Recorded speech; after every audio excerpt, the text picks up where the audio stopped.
created everything.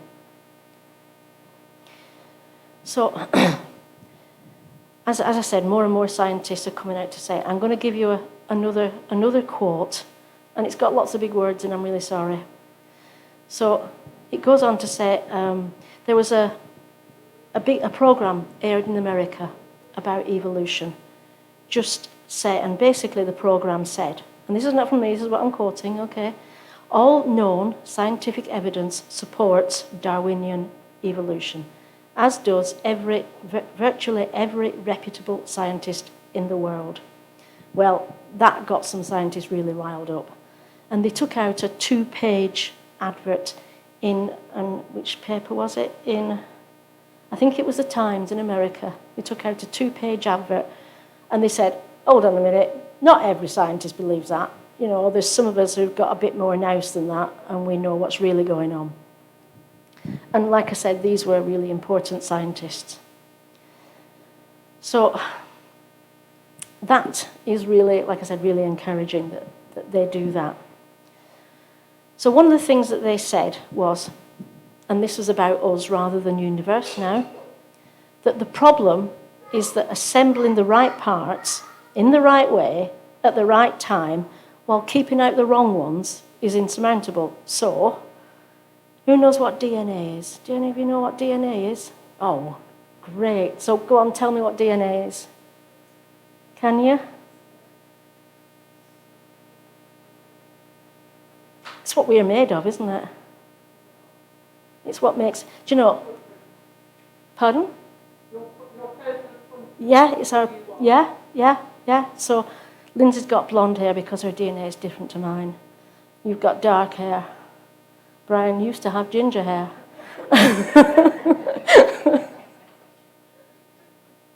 He still has on his legs. That's why I said legs. So we're all different. And this DNA is it's a really complicated molecule. It's huge, it's massive. And people have been trying, again, atheists, they have been trying for a long, long time to manufacture it themselves. And they have fantastically failed every single time. Every single time they've failed. Go on. It means they have failed in a really big way. Okay. So they've really not done very well about it. What does science? Everything. God invented science. That's why he gave us our minds to think, so that he didn't just teach people like Leonardo da Vinci to paint. Leonardo da Vinci also made some fantastical machines. I mean, he invented the helicopter, really. Some of his drawings of scientific instruments and objects are intricate. Do you know what that means? It means they're drawn down to the smallest detail, it means. Yeah? Okay. So he was an artist and he was a scientist. God made him. And God gave him his brain to do both. Does that answer it? To an extent? A little bit? Shouldn't have started this, should I? Go on. Pardon? How could it? Well, he just was. Because his mind worked. His mind allowed him to be an artist and a scientist. Sometimes he did, yeah. Yeah. Tell you what, perhaps we'll do a special Sunday school one day just on all this kind of stuff, down at your level. Pardon? So anyway, let's go back a bit. So I think we've got another slide that looks a bit like a layer cake. Yeah. Okay. So this is what a sort of diagram of what the scientists call the Cambrian explosion, which is the way they say that fossils came to be. Okay? So what they're saying is that it happened about 541 to 515 million years ago, when some of the smaller creatures died and floated down into the mud, and then bigger creatures died and floated down into the mud. But then, all of a sudden, there was an explosion of new fossils, more complicated fossils, bigger creatures. And so some evolutionary scientists have had a brainwave. Oh, wow, imagine. It must have happened due to a worldwide flood. Duh. Well, I mean, we all know there was a worldwide flood, don't we? We know what happened. Go on. Have you? Okay, was it the same drawing? Okay. So, a flood started it. So that's what we know where the fossils came from, don't we? From when the world was flooded.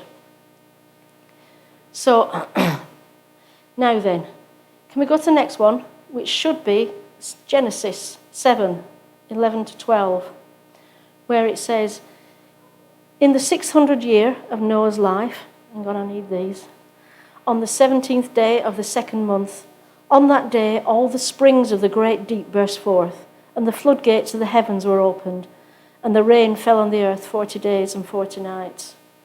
Now then, do you think that was sort of a gentle seeping of water? Or do you think perhaps it was massive, incredibly huge movement of the earth, shifting of tectonic plates? Do you know what tectonic plates are? Yeah? Jolly good. Shifting of tectonic plates. They're what cause earthquakes. And when there's a gap in between them, and when the plates come together, sometimes they do that, and they don't like each other, and then there's an earthquake. Go on. They do, exactly. They make mountains, and that's how mountains are grown. Yeah, absolutely. Well done, go on then. Sorry, say again. Yes, that's exactly what caused the earthquake in Syria. Yeah. Okay, prize for you.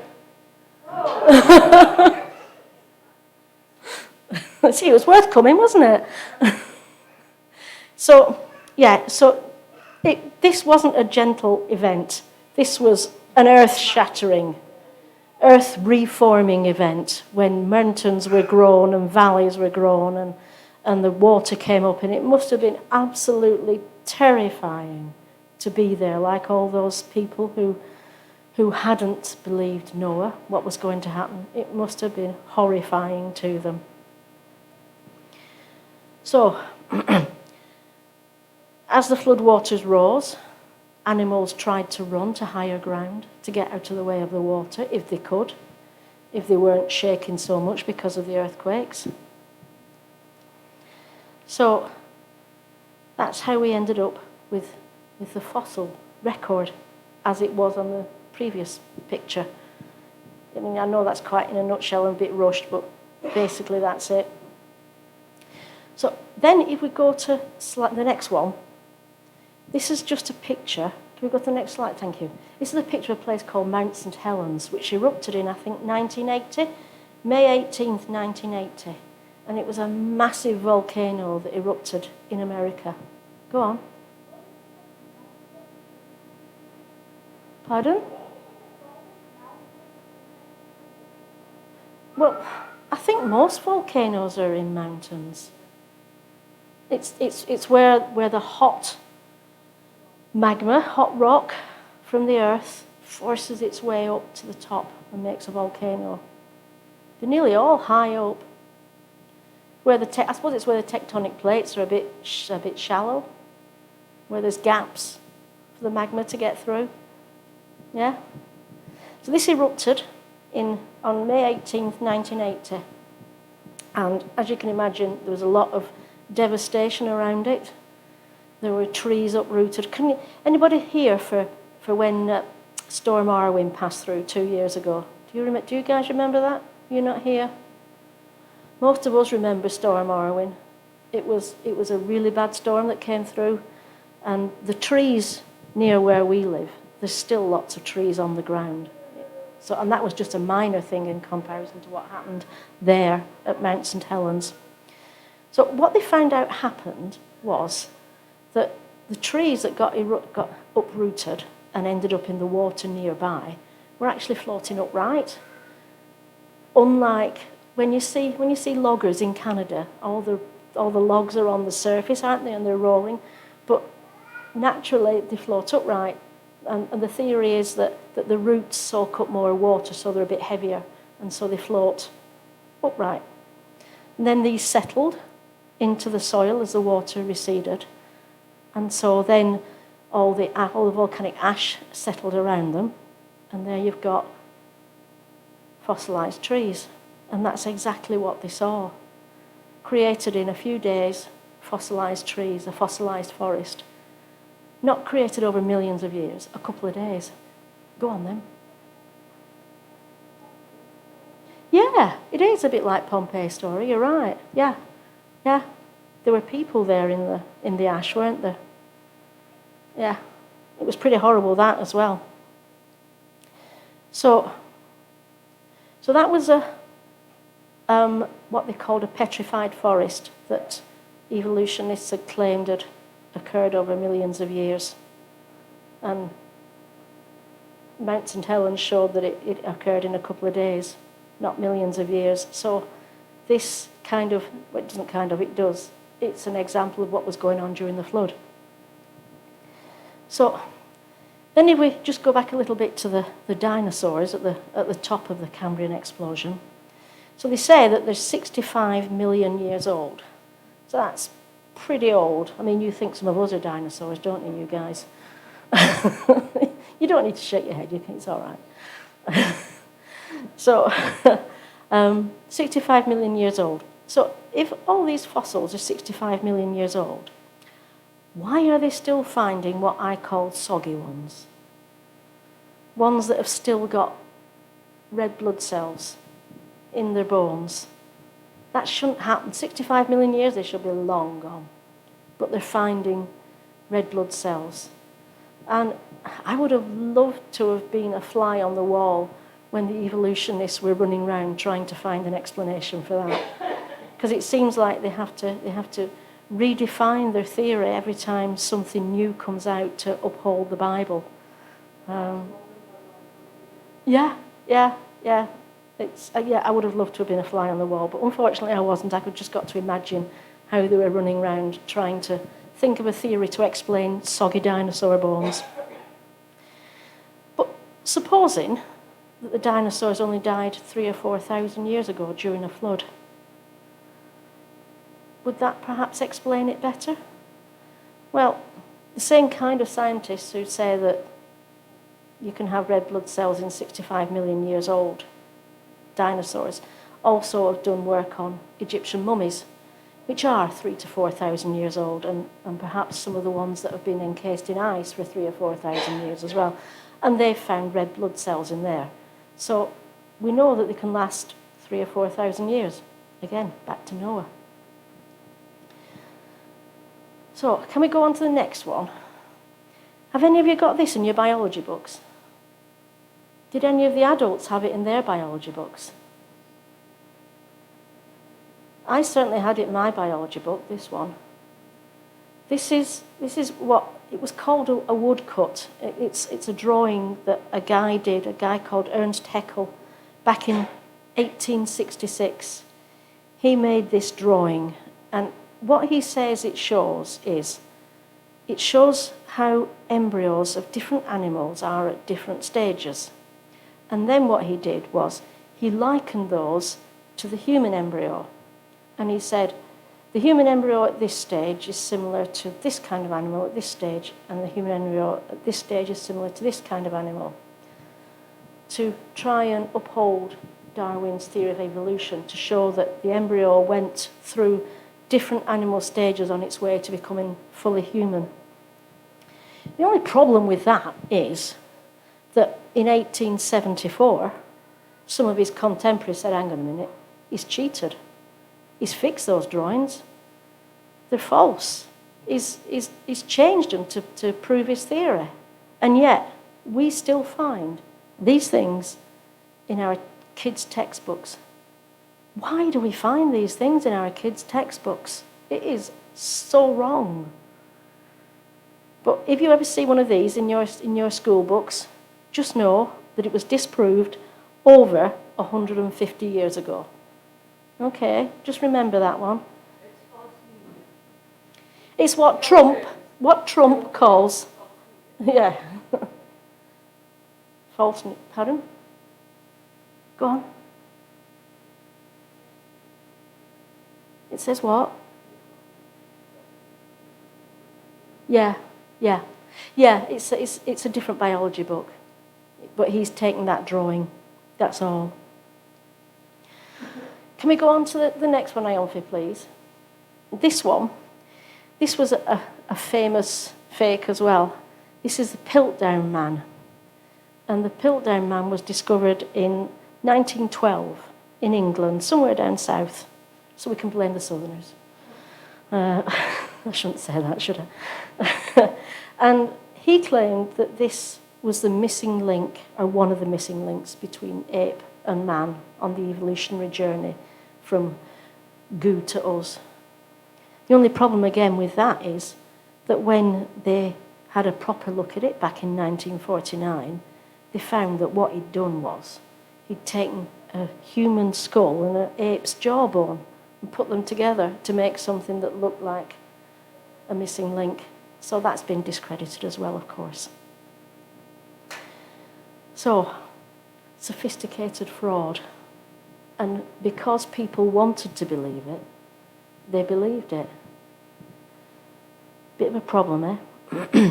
So, I think we're coming towards the end. I think the next one, please, Iolfi. Back to where I said, love the Lord your God with all your heart and with all your soul and with all your strength in Deuteronomy. And Jesus himself said, love the Lord your God with all your heart, with all your soul and with all your mind. So remember, it's not just faith, you've got to think as well. And he made us to think. That's why he gave us these brains to think. So think. So then the last one is just really just a bit of fun. So I need to give a minute or two just to find a Bible verse, please.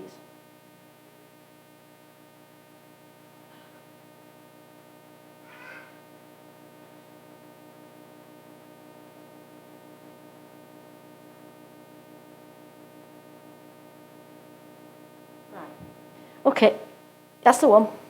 Anybody got any idea what that is? Any of you guys? Any idea what it is?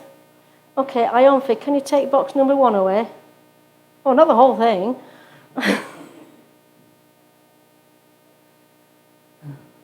Yeah, any ideas? Go on. A seal. Okay, go on. A dinosaur. Okay, you win. There you go. Oops, sorry. So let's read Job. Look at Behemoth, which I made along with you, and which feeds on grass like an ox. What strength it has in its loins. So that was box number 1. What power in the muscles of its belly. Number 2, please, Iolfi.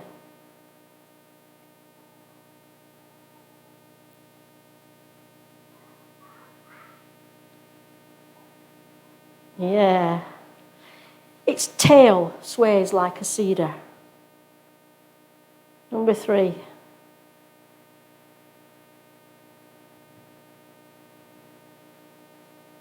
And finally, the sinews of its thighs are close-knit. Its bones are tubes of bronze. Its limbs like rods of iron. Take away the last one, but everybody knows what it is now anyway, don't you?